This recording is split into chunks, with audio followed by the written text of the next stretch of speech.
O que você indica para montar uma primeira carteira? Para alguém que tá assim, Danilo, todo mês tá sobrando 2, 3 mil. O que você indica, assim, uma primeira carteirinha? Cara, vamos pensar a primeira coisa. Já tem reserva de emergência? Você já tem reserva de emergência? Não tenho, não pensei isso. Então vamos começar a construir essa reserva. Pode ser no Tesouro Selic, né, através do Tesouro Direto. Pode ser num fundinho de renda fixa do seu banco, por exemplo. Pode ter até num CDB com liquidez diária.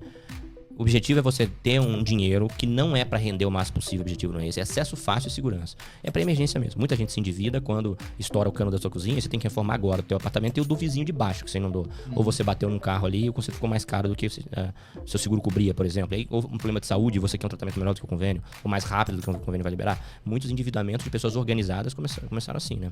Então, beleza, isso é a primeira coisa. A gente sugere em torno de 6 meses de reserva de emergência. É um cara que sei lá, tem uma dificuldade maior de recolocação profissional, pode ter um pouco mais. Às vezes um funcionário público pode ter um pouco menos. E então, talvez o primeiro passo é uma reserva de emergência de 6 meses. Começar a construir. Porque às vezes você vai levar meses para construir essa reserva de emergência. Imagina um cara que ganha 10 mil, poupa R$1.000 por mês. Cara, e ele precisaria de 60 mil. Ele vai levar 60 meses para fazer essa reserva. Né? Vai ter um jurinho ali, vai ser um pouco menos. Esse cara vai 60 meses, porra, 5 anos. O cara vai desanimar no meio do processo. Então, comecei a fazer a reserva de emergência. Tá, beleza. Comecei a fazer, já entendi que eu preciso, já criei o hábito, já tô fazendo. Beleza. Agora vamos começar a investir. Eu gosto da ideia de fundo imobiliário, porque ele vai pagar dividendo para você todo mês.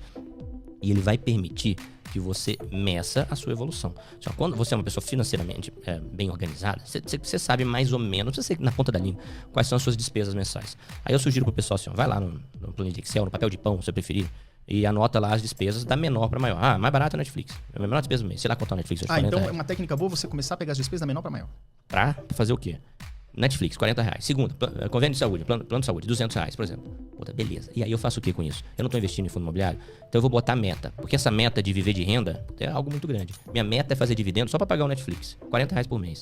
Tô fazendo o Netflix. Puta, beleza. Agora vamos pra uma meta um pouquinho mais ousada. Vou pagar o Netflix e meu plano de saúde. Agora é R$240 por mês. Agora eu quero pagar o Netflix, não só do meu condomínio, que é mais R$500. Então, e aí você vai indo degrau por degrau, tá? Então, assim, a gente precisa de incentivos, né, pra poder fazer uma dieta, para poder fazer atividade física, para poder estudar, para poder poupar e investir, é a mesma coisa. E você colocando essas pequenas metas para você mesmo, isso fica mais fácil. Então, reserva de emergência, eu iria para fundo imobiliário, montar a primeira carteira de fundo imobiliário, e aí eu ia evoluindo depois para outras classes de ativos, tá? Mas sempre medindo isso daí. Pô, já tem fundo imobiliário, já gostei, vou colocar ação de dividendo também, tá? Por exemplo, ou Fiagro, sei lá, enfim. E aí você vai evoluindo a sua carteira, né? Em algum momento você vai ter um portfólio amplamente diversificado. E a minha sugestão para o investidor iniciante é não procurar o quê, e sim como. Né? No que investir, põe meu dinheiro em quê? Porque você não tá aprendendo nada com isso. Você tá só seguindo. Coloque o seu dinheiro no HGLG, tá? Você aprendeu o que com isso? E como é que você vai saber se o fundo ficou ruim? Então, assim, o que eu deveria olhar, busca isso, o que eu deveria olhar em um fundo imobiliário para investir? Tá? O que eu deveria, o fundo está fazendo uma emissão, o que eu deveria olhar para ver se eu participo ou não dessa emissão? De onde vem o dividendo? O seu objetivo no investimento em fundo imobiliário primário é receber dividendo todo mês.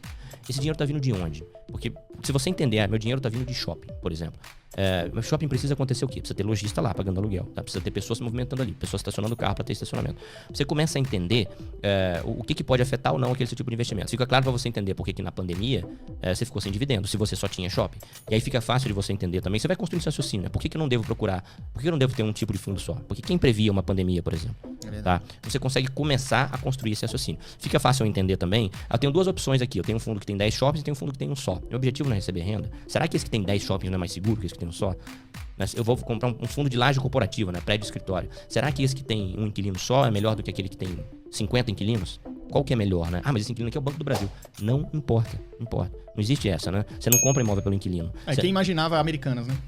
E várias outras coisas. Petrobras deixou fundo imobiliário na mão aí com locação de prédio. Isso não é um problema quando o fundo imobiliário tem 50 inquilinos e aquele inquilino ocupa 10%, né? Se você tem 10 imóveis de aluguel, óbvio que eventualmente um outro vai ficar vazio.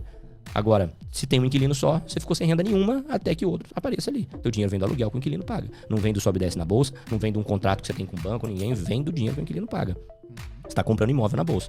Se você conseguir começar a construir esse raciocínio, você vai ver que é muito semelhante a comprar imóvel de aluguel no seu bairro. A gente está em Brasília. Se você fosse comprar imóvel em Brasília, você vai olhar a localização. Talvez você vai fazer uma pesquisa. Que tipo de imóvel tem mais demanda em Brasília? 2 dormitórios, 3 dormitórios para eu comprar, né?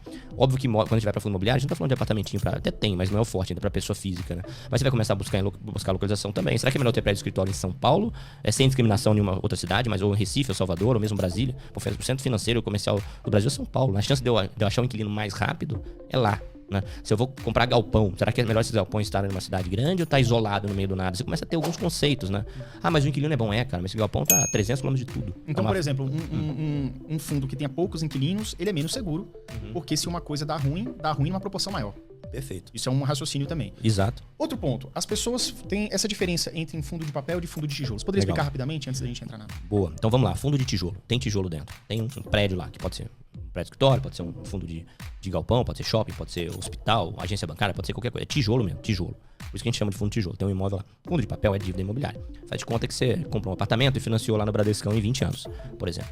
O Bradesco não vai esperar 20 anos para receber o dinheiro que ele te emprestou. Ele vai pegar o seu contratinho, vai levar numa securitizadora, que vai transformar aquilo num CRI, que é o tal do certificado recebível imobiliário, o seu contrato e outros centenas de outros semelhantes, e esse CRI é negociado no mercado. Quando alguém comprar o CRI, quando é feita a oferta inicial daquele CRI, né, os primeiros compradores, esse dinheiro vai lá pro Bradesco, quitou a dívida com ele, e cada vez que você paga a sua prestação, quem comprou o CRI recebe o dinheiro, para simplificar, tá? Então o banco conseguiu adiantar o que ele tinha lá para receber daqui a 20 anos, investidores conseguiram ter acesso a esse tipo de investimento, vão receber renda imobiliária ali sem necessariamente ter comprado imóvel. Claro que teu apartamento é lastro, né? E se você não pagar, experimenta ver no seu apartamento não pagar, ver se alguém não te toma ele alguns meses depois. É a garantia do negócio. Isso é um exemplo de um CRI, né? Eu vou dar um outro exemplo aqui. Você tem um galpão numa estrada ali, perto de São Paulo, na Rodovia dos Bandeirantes, tá alugado aí pra Casa Bahia, por exemplo. Seu contrato de 15 anos na Casa Bahia. Você não precisa esperar 15 anos ali pra receber no seu dinheiro. Você pode pegar seu contrato de aluguel, somar ele no CRI. A securitizadora vai fazer isso, vai vender no mercado, você recebeu aquele teu aluguel à vista. Quando a Casa Bahia paga o aluguel, o dinheiro não vem mais pra você, vai agora pra quem comprou o CRI. Tá? Cada CRI tem as suas características na hora que ele é estruturado. Agora você pensa, às vezes você tem um fundo que financia terreno, por exemplo, ele tem 1.000, 2.000 devedores ali dentro. É claro que alguns não vão pagar. Aí um fundo imobiliário tem 100 CRIs desse lá dentro, 60.